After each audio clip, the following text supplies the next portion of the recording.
Hello guys! Hello! Hello Air Signs! Hello Gemini, Libra, and Aquarius! Welcome dito sa aking channel. Kapalaran 888, Air Signs, Gemini, Libra, and Aquarius. Okay, so ito ay general reading, so pwede kang makaresonate. Air Signs, number 30 and 20. So, nakikita natin dito, yung first card mo is House, Stability. Sobrang matatag itong foundation na to.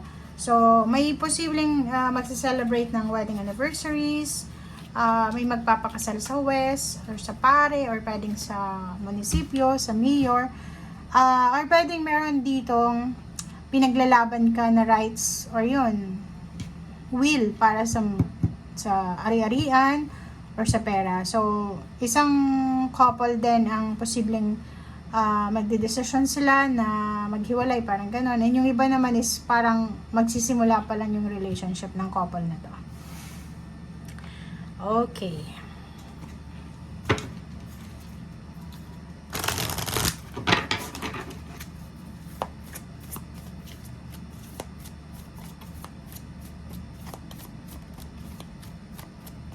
Okay, if you believe, and then there's something better.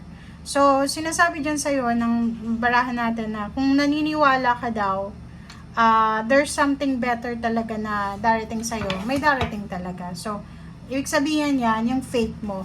So, may mga air signs, Gemini, Libra, and Aquarius dito na parang feeling nyo hopeless na. Hopeless yung situation nyo. And, sinasabi dyan na yung faith mo daw, siya yung magdadala ng transformation sa buhay mo. And there's something better na kung may better kang nararamdaman ngayon, better na situation, nasa better situation ka, may mas maganda pa daw na parating para sa'yo. Okay? So, huwag kang magsasettle sa mga bagay-bagay, relationship, trabaho, sitwasyon, lugar na alam mo na mas deserve pa yung mas better dyan. Okay?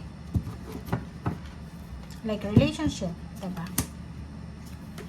Okay, so nakikita natin dito yung good news. May magandang balita kang matatanggap na galing sa water sign, Pisces, Scorpion, Cancer, or pwedeng ang good news na to is pwedeng magbigay ng kalma sa iyong sarili. Okay, kakalma yung sarili mo. Or yung good news na yan is magdadala sa iyo ng sobrang peace of mind. Okay? And hindi lang sa kasalukuyan yung good news na yan, kasi yung magandang balitang yan is apektado pati yung future mo. So, ibig sabihin ko, anong balitang ito na darating sa'yo sa araw na ito, it's either future siya or posibleng para sa ngayon. Nakikita ko siya sa'yo na may gusto kang balikan. So, may mga gusto kang balikan sa either dating trabaho, dating negosyo, dating karelasyon. Medyo nagro-romanticize ka ngayon ng mga nangyari sa past. But sinasabi ng intuition mo dito na kailangan mo nang mag-move on, kailangan mo nang i-let go yung situation. Diba? Wheel of Fortune and the High Priestess and Six of Cups.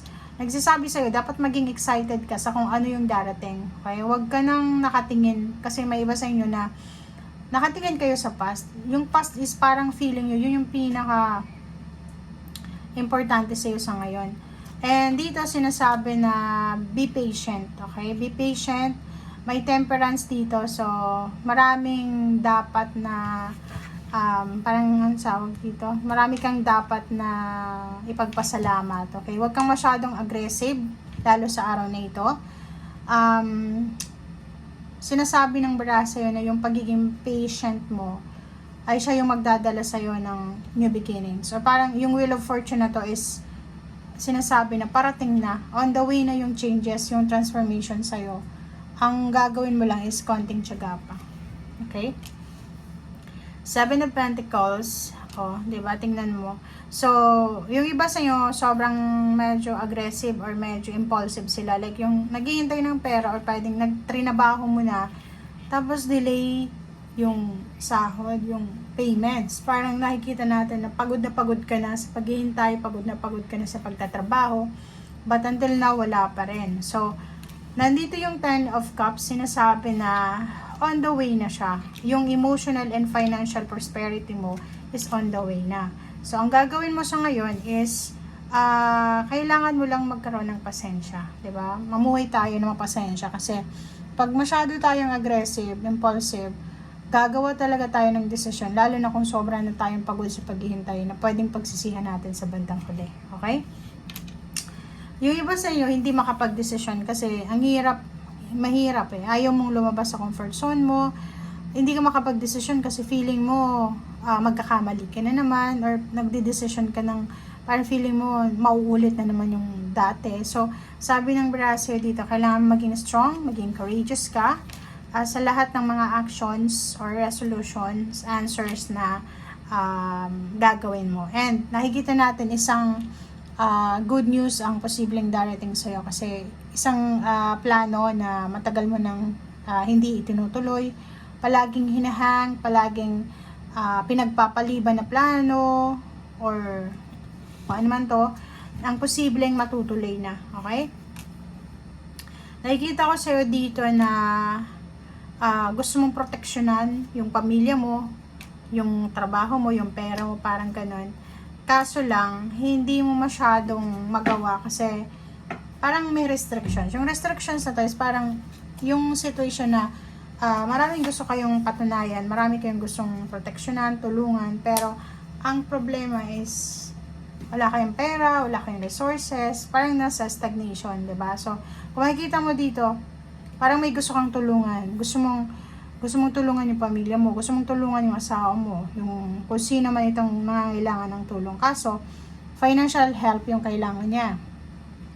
And sa ngayon, medyo heartbroken ka sa usaping pera kasi parang yun nga, nasa sitwasyon ka ng 8 of Swords na kahit anong gawin mo talaga, kahit anong pilit mo, wala pa rin. Parang pinipiga mo na lahat, pero wala pa rin. Wala ka pa rin napuproduce na money. Parang ganun. So, nakikita ko yung iba sa inyo dito na on the way na kayo sa healing. Financial healing to. Kasi yung heartbreak na to, from financial, ay posibleng magki-clear na siya.